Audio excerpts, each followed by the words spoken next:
Mannur multi speciality hospital में अब हर तरह के ऑपरेशन होने लगे हैं, चाहे न्यूरो सर्जरी हो या फिर हार्ट की ओपन सर्जरी या फिर कैंसर की सर्जरी हो। अब मन्नूर मल्टी स्पेशलिटी हॉस्पिटल में पेल्विस की भी सर्जरी मुमकिन है। हॉस्पिटल में हालिया दिनों में पेल्विस के 3 क्रिटिकल कामयाब सर्जरीज हुए हैं। रीढ़ की हड्डी के नीचे वाले इस हिस्से को पेल्विस कहा जाता है। दिमाग की तरह ये भी बहुत नाजुक जगह होती है। इसके अलावा कई एक अहम रगें मौजूद होती हैं। हाई वेलोसिटी एक्सीडेंट में पेल्विस के मुतासिर होने का खदशा लगा रहता है। एक्सीडेंट होने के बाद पेल्विस मुतासिर हुआ है या नहीं, ये मालूम करना आसान नहीं होता। माहिर डॉक्टर्स ही इसका अंदाजा कर पाते हैं। डॉक्टर्स के मुताबिक अगरचे पेशेंट होश में रहकर ही रीढ़ की हड्डी के निचले हिस्से में दर्द की शिकायत करता है तो मामला समझ में आता है। अगरचे पेशेंट ही बेहोश हो जाए तो पेल्विस के मुतासिर होने का अंदाजा नहीं होता। मन्नूर मल्टी स्पेशलिटी के माहिर डॉक्टर्स ने अपने तजुर्बे का सही इस्तेमाल करते हुए पेल्विस के 3 कामयाब ऑपरेशन किए हैं। आज एक प्रेस मीट रखने का एक रीज़न ये है कि मन्नूर मल्टी स्पेशलिटी हॉस्पिटल में लास्ट वीक 3 ऐसे मेजर ऑर्थोपेडिक सर्जरीज हुए हैं जिनमें majorly pelvic bone fracture case थे, जो एक ऑर्थोपेडिक डिपार्टमेंट में, एक ऑर्थोपेडिक फील्ड में एक challenging and very high risk case होता है, जो यूजुअली गुलबर्गा जैसे शहर में नहीं होते थे केसेस, आजकल हो रहे हैं। तो ऐसे मेजर केसेस ऑपरेट हो रहे हैं एंड इन केसेस में क्या करना चाहिए, कैसे इमीडिएटली डायग्नोस करना चाहिए। यूजुअली देखते हैं कि ऑर्थोपेडिक केसेस में जैसे कि ह्यूमरस फ्रैक्चर है या फिर रेडियस अल्ना फ्रैक्चर है, जो ऊपर का हाथ है या पैरों का है, जो फ्रैक्चर होता है तो यूजुअली आंखों को दिखता है। जो पेल्विस बोन फ्रैक्चर है, जो यूजुअली ये कवर्ड एरिया रहता है, तो डायग्नोस करना थोड़ा लेट होता है, जिससे जो है ना डेथ होने के पेशेंट के चांसेस ज़्यादा होते हैं। तो ऐसे पेल्विस फ्रैक्चर केसेस में इमीडिएटली कैसे डायग्नोसिस किया जाए और डायग्नोसिस करने के बाद इमीडिएटली क्या करना चाहिए, एंड जब सर्जरी जाता है तो सर्जरी कितना हाई रिस्क होता है, क्यों हाई रिस्क होता है, ये सब चीज़ का एक अवेयरनेस, पेल्विस फ्रैक्चर केसेस का एक अवेयरनेस के लिए हम आज ये प्रेस मीट रखे हैं। तो इस चीज़ के बारे में डिटेल डिस्कशन करेंगे हम। एंड ये जो 3 केसेस हमारे पास जो ऑपरेट किए हैं हम, ये तीनों एक टाइप जब आए थे तो they were very very in bad condition, क्योंकि इंटरनल जब पेल्विस फ्रैक्चर होता है तो इंटरनल ब्लीडिंग होता है, जो बीपी कम हो जाता है उससे, तो पेशेंट अनस्टेबल रहते हैं। एंड इस केसेस को इमीडिएटली हमको ओटी शिफ्ट करना होता है। अगर पेशेंट स्टेबल नहीं है, काफ़ी वाइटल्स बहुत ही ज़्यादा कम हैं, तो उसको पहले स्टेबलाइज करना पड़ता है, फिर इमीडिएटली शिफ्ट करना पड़ता है ओटी को।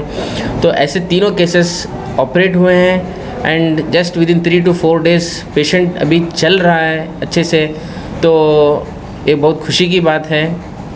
तो ऐसे केसेस आज मन्नूर हॉस्पिटल में हो रहा है, तो ये हमारे एक ट्रॉमा टीम की एक बड़ी अच्छी कोशिश से आज ये हम रिज़ल्ट्स दे पा रहे हैं। तो ये केसेस में एनेस्थीसिया के क्या चैलेंजेस रहते हैं, हमारे डॉक्टर अनिल कुनूर सर जो एनेस्थेटिस्ट एंड चीफ इंटेंसिविस्ट हैं वो बताएंगे। एंड इस केस के बारे में details doctor Vivek Veeresh, consultant orthopaedic surgeon Mannur hospital की तरफ से ये हर चीज़ आपको बताएंगे। Good evening, myself doctor Anil Kumar, मैं चीफ एनेस्थेटिस्ट और इधर का chief intensivist to Mannur multi speciality hospital से।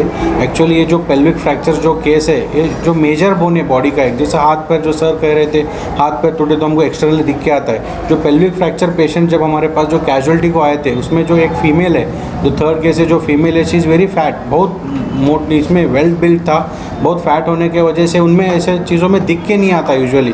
सो कंटिन्यूस पेशेंट को जब हम कैजुअलिटी में देखे, सब देख रहे हैं कि बीपी पिकअप नहीं हो रहा है। ये कॉज क्या हो सकता है? जब हम overall head to toe examine जब बॉडी करें, जो पेल्विक बोन का जो स्ट्रक्चर है इटसेल्फ इज ए वाइड, और इसमें इतना कैपेसिटी रहता है कि ब्लड जो भी जाता है वो दिख के नहीं आता है। इट्स ए बिना देखे हमको डायग्नोस करना itself is a challenging in pelvic fractures. वो बताएंगे कि कहाँ टूटे थे, क्या हुआ था एक्चुअल एग्जैक्टली। तो इसका रिससटेशन का जो रोल है मेन गिविंग मल्टीपल ब्लड जो है ब्लड प्रोडक्ट ब्लड बैंक से बात करके इमीडिएटली अरेंज करवाना हो, ब्लड इन्वेस्टिगेशन ट्रेस करके इफ़ द नीड सर्जरी को लेना पड़ सकता है तो इमरजेंसी हम रिलेटिव को वही इससे काउंसलिंग भी करना पड़ता है, उसके हिसाब से ट्रीटमेंट का एस्केलेट भी करना पड़ सकता है। वो एक चीज़ जैसे कि हम ऑपरेशन थिएटर में लिए एनेस्थीसिया देना इन पेशेंट्स में इतना चैलेंज है कि जो बोन है हम उस पर ही बैठते हैं सोते हैं करते, जो उसमें देना इतना डिफिकल्ट है कि पेशेंट का पोजीशन दे ही नहीं पाते। अब थोड़े पेशेंट ऐसे रहते इतने फैट रहते हैं उनमें मशीन पे वेंटिलेटर पे डाल के करना इटसेल्फ इज डिफिकल्ट, क्योंकि बाहर आना थोड़ा डिफिकल्ट होता है क्योंकि 55-60 एज इज़ द फैक्टर। उनको मशीन पे डाले वेंटिलेटर से बाहर आने के चांसेस थोड़ा कम रहते आते हैं बट थोड़ा कम रहते, वो एक्सप्लेन करना पेशेंट के रिलेटिव्स को काउंसलिंग करके उनका कॉन्फिडेंस में लेना, ये पेल्विक फ्रैक्चर का डिटेल में वो बता के उसका स्टेबलाइज करना। सो ये थोड़े चैलेंजेस है जो एनेस्थीसिया की तरफ से हो सकते हैं। और दूसरा चीज़ इनको जब ओटी हुआ यूजुअली 4 to 5 आवर्स 6 आवर्स का सर्जरीज है,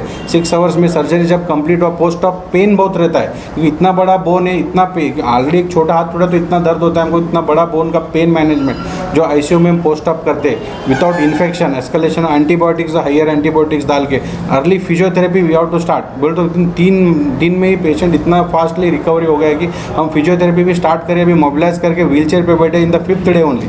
सो वो मोटो है कि पेल्विक फ्रैक्चर जो है बिग केसेस है, जो चैलेंजिंग केसेस है, हम इधर Mannur multi speciality in being a north Karnataka we are operating. So it's एक अवेयरनेस होना चाहिए लोगों में कि ये बड़े सर्जरीज भी अपने पास हो सकते हैं और अच्छे से रिकवरी होए, इट्स ए प्रूफ। तो वो होने के बाद हम एक प्रेस मीट का अरेंज करके दिखाना चाह रहे हैं। और जो चैलेंजेस अभी सर्जन की तरफ से जो चैलेंजेस उनको हुए बीइंग एन ऑर्थोपेडिक सर्जन, अभी सर बताएंगे कि कितना डिफिकल्टी हो सकता है।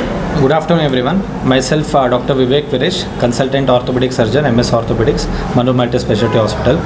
आज हम इस प्रेस मीट करने के लिए 3 रीज़न्स हैं। एक रीज़न जो हम आज डिस्कस कर रहे हैं पेल्विक बोन फ्रैक्चर, ये उतना कॉमन फ्रैक्चर नहीं है और यूजुअली हर एक्सीडेंट में ऐसे फ्रैक्चर नहीं होता है। जब भी होता है तब हाई वेलोसिटी इंजरी बोलते हैं, तब हाईवे में बहुत ऐसे ट्रक और बाइक के बीच में जब टक्कर होता है या कार और ट्रक के बीच में होता है, ऐसे हाई वेलोसिटी इंजरीज़ में इसमें फ्रैक्चर हो जाता है। तो और अभी आजकल के मतलब बहुत लोग बहुत तेज़ से गाड़ी चलाने की वजह से ऐसे फ्रैक्चर के इंसिडेंट्स बढ़ रहे हैं, मतलब ये ज़्यादा ऐसे पेशेंट्स देखने के लिए मिल रहा है। और इसमें 2 चीज़ होता है, एक चीज़ फ्रैक्चर होने के बाद डायग्नोज होना उतना आसान नहीं है, क्योंकि सर जैसे बोल रहे थे हाथ पैर में जब भी चोट लगता है दिख जाता है, बट ये कमर के नीचे आता है। ये जब कमर है, कमर के इस लेवल पे आता है हड्डी और वो पूरा क्लोज्ड स्पेस है, उधर जितना भी चोट लगी हो पेशेंट होश में है तो बोल सकता है कि इधर दर्द है, जब बेहोश में रहता है तब वो पता भी नहीं चलता उसको कहाँ पे चोट लगी है। और ऐसे इसमें जितना जल्दी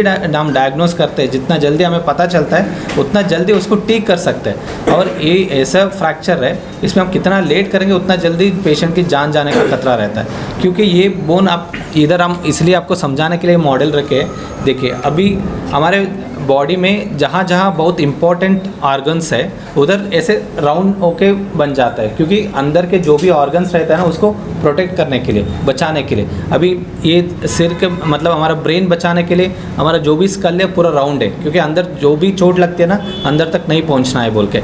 वैसे इधर भी, इधर के अंदर बहुत सारे वाइटल ऑर्गन्स आते हैं, जैसे सर बोल रहे थे पेशाब के थैली और ऐसे संडास के वो थैली रहता है ना वो रहता है, और बहुत सारे बड़े बड़े खून की नस रहती है। और इधर जब भी चोट लगती है अंदर तक जब चोट चली जाती है वो फट सकती है। खून के नस जब फट जाते ही आराम से 2-3 घंटे के अंदर पेशेंट की जान जा सकती है। तो इसलिए ये वाले हड्डी जब टूटता है पेशेंट को जान को बहुत खतरा होता है, और इसमें जल्दी उसको हमें समझना और उसको ट्रीटमेंट देना बहुत ज़रूरी होता है। और जो हमारे पेशेंट्स थे इधर 3 तरीके के पेशेंट आए, 3 पेशेंट्स आए थे, तीनों में अलग अलग तरीके के ये पेल्विक रिंग फ्रैक्चर हुआ था।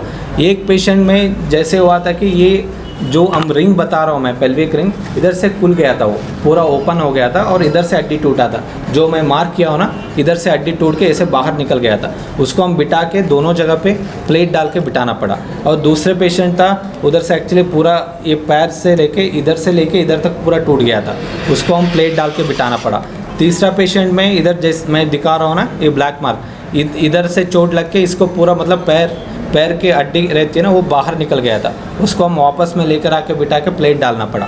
और ऐसे केसेस इतना स्पेशल क्यों है, हम क्यों इसके बारे में इतने बारे में बोल रहे हैं, क्योंकि ये हैंडल करने के लिए 3 चीज़ बहुत इंपॉर्टेंट होता है। एक है एक्सपर्ट टीम, इसको हैंडल करने के लिए इसके लिए स्पेशल ट्रेनिंग चाहिए, वो ट्रेनिंग हमारे पास है, क्योंकि मैं जहाँ से सीख के मैं all India institute of medical science Delhi से इसके बारे में 1.5 साल सीख के आया, तो उस ट्रेनिंग के सहारे में मैं ये सर्जरी कर पा रहा हूँ। और दूसरी चीज़, ये ऑपरेशन करने के लिए बहुत अच्छा ओटी सेटअप और हॉस्पिटल बैकअप चाहिए, वो हॉस्पिटल हमारे सर के पास है इस हॉस्पिटल में। और तीसरी चीज़, जो भी इसमें क्रिटिकल कंडीशंस रहते हैं इसको हैंडल करने के लिए आईसीयू और अनेस्थीसिया के बैकअप, बहुत अच्छे बैकअप चाहिए, वो डॉक्टर अनिल सर हमें दे रहे हैं। ये तीनों चीज़ मिल के हम ये वाले सर्जरी कर पा रहे हैं। और ये सर्जरी के बारे में इतने क्यों बोल रहे हैं, क्योंकि इसके पहले बहुत सारे पेशेंट्स जब भी ऐसे चोट लगता था, डॉक्टर्स देखते थे एक्सरे में देख के ये इधर नहीं होता, आप जाओ हैदराबाद लेकर जाओ या बेंगलोर लेकर जाओ या दूसरे सोलापुर लेकर जाओ, ऐसे भेज देते।